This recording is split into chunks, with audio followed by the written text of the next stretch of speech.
Los peores villanos son los que no saben que lo son. La serie Fallout profundiza sin duda en la figura del villano, del antagonista, de los tipos malos, pero ¿son realmente tan malos? ¿O es simplemente gente que se ha equivocado de bando? ¿O luchan por sobrevivir sin importar el coste? Preguntas como estas son las que plantea esta producción de 8 capítulos basada en un conocido videojuego de Bethesda.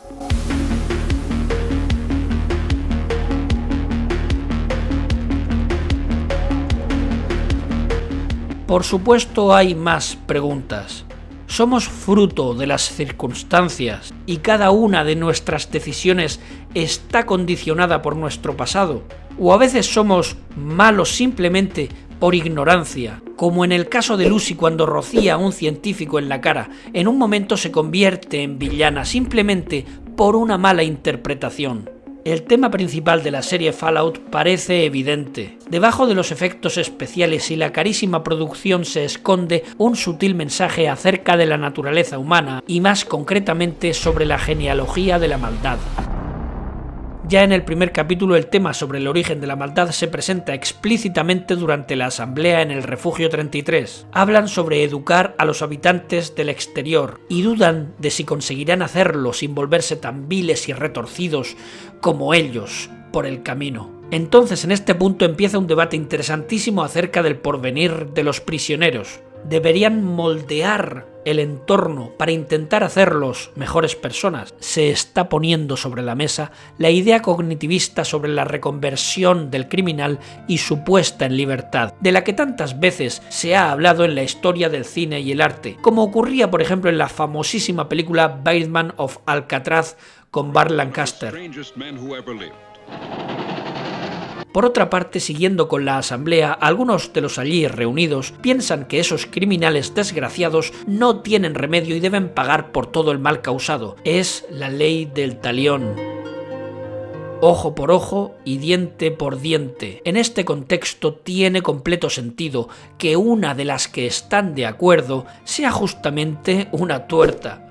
Este tipo de simbología está muy presente a lo largo de toda la serie y es de agradecer, y me atrevería a decir que esta producción, a nivel narrativo, ha superado por muchísimo los últimos videojuegos de Fallout. Entonces, como decía, tenemos por un lado la idea de moldear al criminal y por el otro la ley del talión. En ese instante, durante el debate en la asamblea, uno de los técnicos irrumpe para señalar que los suministros de agua están averiados. El mensaje entre líneas de esta interrupción parece bastante claro. Habría que ver cómo actúa la gente buena en situaciones de emergencia, lo que recuerda a lo que ya han planteado muchos directores en el pasado, por ejemplo en la película El Ángel Exterminador de Luis Buñuel y su brutal relato sobre cómo actúa un grupo de ricos en situación de escasez. Sin embargo, esta escasez de agua no termina de producirse en el Refugio 33 y no sabemos si ocurrirá en la próxima temporada. En resumen, el peso de las circunstancias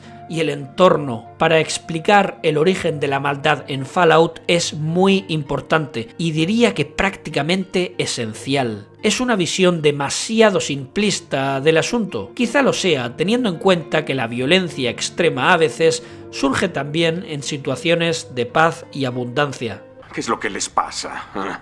Estudiamos el problema. Lo hemos estudiado hace casi un siglo, sí, pero no adelantamos nada. Aquí tienes un buen hogar, amorosos padres, creo que tienes cerebro. ¿Acaso es algún demonio que se mete dentro de ti? Pero no estamos aquí para hablar de la genealogía de la violencia según Kubrick, sino a través de la serie de Fallout. Entonces el peso de las circunstancias, la importancia del entorno en esta producción lo es prácticamente todo. Cooper es uno de los personajes que refuerzan esta idea. Comienza como héroe y tras 200 años de yermo se convierte en un siniestro pistolero post-apocalíptico. ¿Pero es realmente tan malo como parece después de todo? ¿O simplemente se siente obligado a actuar de esta manera para sobrevivir? De hecho, en el capítulo 4, Lucy pregunta a Cooper: ¿qué es usted? A lo que éste responde: soy como tú, solo tienes que esperar un poco más y te darás cuenta. Definitivamente aquellos seres informes y envilecidos habían sido alguna vez gente pacífica. Dentro de estos monstruos había una persona encerrada, y tiene sentido entonces que en la serie algunos necrófagos repitan su nombre antes de sucumbir. Martha. My name is Martha. En el capítulo 4 hay más cosas interesantes. Me impactó la escena en la que una de las moradoras del refugio 33 olvida rápidamente a su difunto esposo y rompe aguas frente a un hombre nuevo. El muerto al hoyo y el vivo al bollo, se podría decir. A fin de cuentas son igualmente personajes tomando decisiones extremas en situaciones extremas. El mensaje de la serie parece claro. Al final es una cuestión de sobrevivencia y no tanto de maldad. Todavía no hemos hablado del significado oculto. El capítulo 4 continúa poniendo el foco en la supervivencia con el ejemplo de los ratones devorándose unos a otros en situación de superpoblación, y termina con una escena donde Lucy perdona la vida de su secuestrador, el villano Cooper. Nunca seremos iguales, dice ella. La paradoja es que el propio Cooper también fue alguien incapaz de matar una vez. Los capítulos 5 y 6 están bastante desconectados de este tema, pero recordemos que uno de los aspectos negativos de las series es que los capítulos están escritos por guionistas diferentes, cada uno hijo de su padre y de su madre, de manera que a veces es difícil que las ideas tengan consistencia.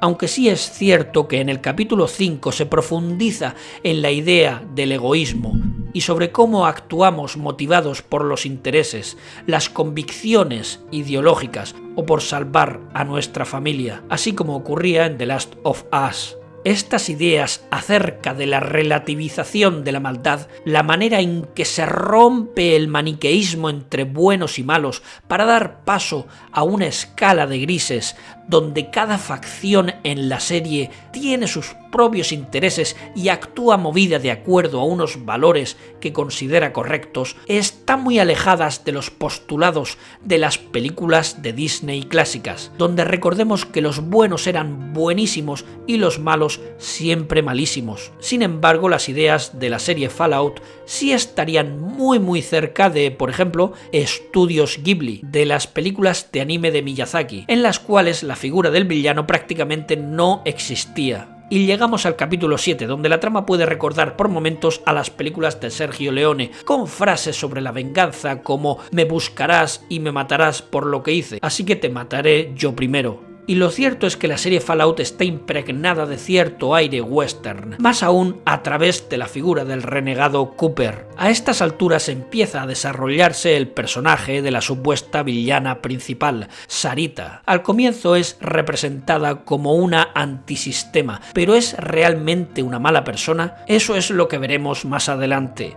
La pregunta sobre quiénes son los antagonistas en la serie de Fallout es clave para descifrar el mensaje final. En este capítulo, Lucy pregunta sobre una de las facciones a Maximus. La hermandad son los buenos, dice ella, a lo que éste responde.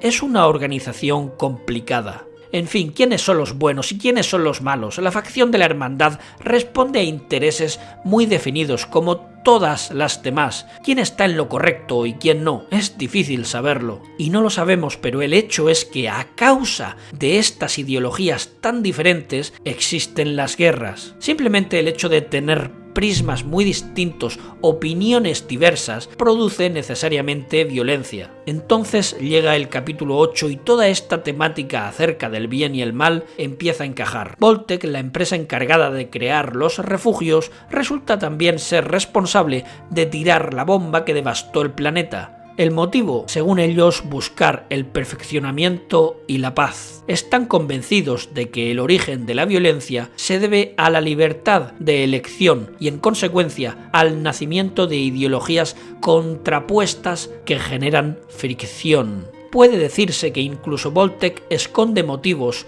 detrás de esta devastación, motivos que, según aseguran, son más que razonables. De hecho, consideran que están haciendo lo correcto como todos los demás. Y resulta que aquí todo el mundo cree estar haciendo lo correcto mientras se matan unos a otros. En esta encrucijada llegamos al final y se descubre la verdadera naturaleza del padre de Lucy. Él pertenece a Vault-Tec y fue uno de los responsables de arrasar el planeta, y más recientemente el responsable directo de volatilizar una ciudad completa con la madre de Lucy dentro. Por otro lado está Sarita, la antisistema, que se descubre como la única dispuesta a luchar contra estos supremacistas de Vault-Tec. Entonces el bueno al final no es tan bueno y la mala no es tan mala. Efectivamente nos encontramos ante un giro de guión brutal.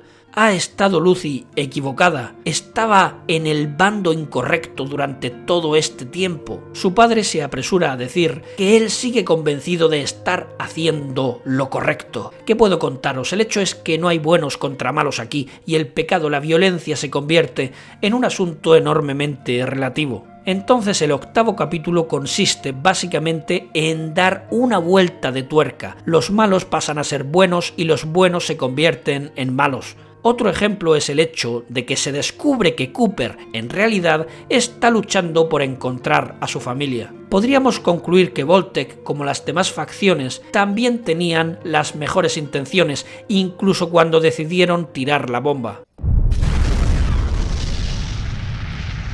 Entonces quedamos con la siguiente dualidad. Por un lado tenemos a Vault-Tec, que apuesta por el control total para disminuir la violencia, y por el otro a Sarita, dispuesta a devolver la libertad al yermo destruyendo a cualquier fuerza de autoridad que interfiera en sus planes. Entonces, ¿quiénes son los malos? Y si pensáis que a Sarita de pronto la van a convertir en la adalid de la moral y la salvadora del yermo, estáis equivocados, porque la serie va a hacer a su personaje muy difuso y nada definido, como hace con todos los demás. Pero eso ya lo veremos en la siguiente temporada. Entonces, después de todo lo dicho, ¿cuál pensáis que es el significado oculto de la serie Fallout, o al menos en su primera temporada? Atención a lo que dice el padre de Lucy. Hice lo que había que hacer para salvar gente, y esa mujer que ves ahí no es muy diferente de mí. Podría concluirse entonces que la clave, el misterioso significado de la serie, gira en torno a la idea de que todos sus personajes son en realidad almas perdidas en búsqueda de la verdad e hijos de sus circunstancias, en muchos casos con las mejores intenciones. El padre de Lucy continúa y dice: «Lo hice porque tu madre te había puesto en peligro». Esencialmente en la serie todos tienen excusas muy convincentes. Sin embargo, la frase clave que considero que mejor resume todas las ideas de la serie es la que pronuncia igualmente el padre de Lucy antes de marcharse. Dice lo siguiente: «Pienso que no me equivoqué. Creo que tomé la decisión acertada». Por cierto, dato curiosísimo, ¿recordáis lo dicho por Vault-Tec acerca de tomar el control total para evitar la fricción entre facciones? Me recordó a las palabras de cierto líder político. Escuche, usted ha dicho que el mundo se está rompiendo en dos hemisferios. El cerebro humano está dividido en dos hemisferios. Uno es responsable de un tipo de actividades, el otro tiene más que ver con la creatividad y demás. Pero sigue siendo la misma cabeza. El mundo debería ser un todo único. La seguridad debe ser compartida en lugar de ser un objetivo para tus propios intereses. Ese es el único escenario en el que el mundo podría ser estable, sostenible y predecible. Hasta entonces, mientras la cabeza está dividida en dos partes, es una enfermedad, una condición adversa grave. Es un periodo de enfermedad grave por el que el mundo está pasando ahora. Y sin más que decir, me despido, no sin antes recordar que traeremos más vídeos como este al canal. Un saludo y hasta la próxima, amigos.